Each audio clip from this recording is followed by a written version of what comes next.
Today is July 6, 2020. I had business in Boise this morning and stopped by Julia Davis Park since it was on my way somewhere. I wanted to talk to the geese and other waterfowl that recognize my distinctive car well enough to gather around when I pull up. They know I'll probably share popcorn since I have been so consistent for the last few months. I told them that I've moved into Canyon County and to not expect me around too often now. That may sound silly to you, but there have been days when a few of the recognizable geese and three duck couples, also painted distinctively, were my only available friends. If you don't think animals get at least the gist of a communication like that, especially from a human willing to pay attention to them, I'm sorry your world is so small. Besides, speaking with respect to animals is good practice for how to talk to humans.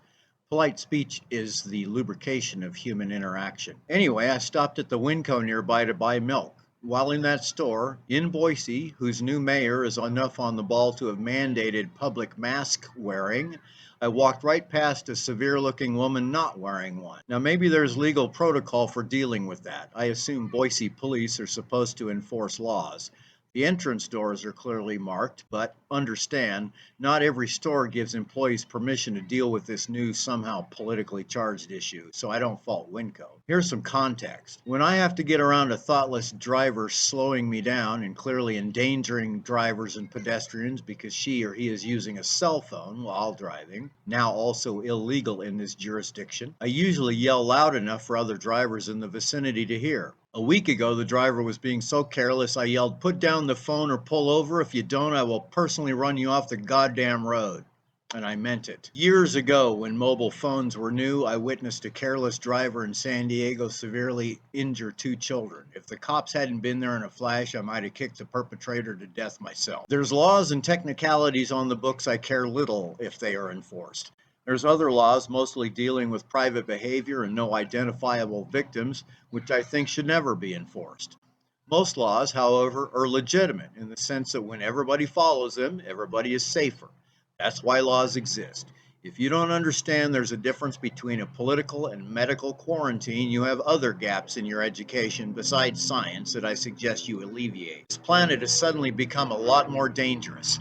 Widespread ignorance on many subjects is the main reason the U.S. is the most virulent country on terra. If more Americans don't start pulling their heads out of their record-setting obese asses, the U.S. will soon become economically isolated too. Few other countries will want to deal with a ship of fools sailing into their safer harbors. Perhaps you don't realize, decades ago when iron lungs were fashionable, people were deprived of their American right to swim in public pools. If ignorance has a genetic component, probably some people's grandfathers insisted on doing that anyway. When I saw that selfish law-breaking woman in Winco, I wanted to yell right there in the store, but even I am often constrained by habits of polite behavior. Remember, I was just practicing that in Julia Davis a few minutes beforehand. While consuming milk in the parking lot afterwards, I remembered that polite doesn't trump safety. That's when I decided to post this video and invite others to do what I will soon go out of my way to do. If you choose to act as though your freedom to spew potential virus into public spaces is more important than the safety of my parents or my two elderly friends, I'm telling you now, I have the freedom to video you in a public space while I'm explaining the facts. I'm a fair man. I'll also tape your response. I will then post that video on my website, GreenEra.Network, so your friends and neighbors can assess your character and rationale.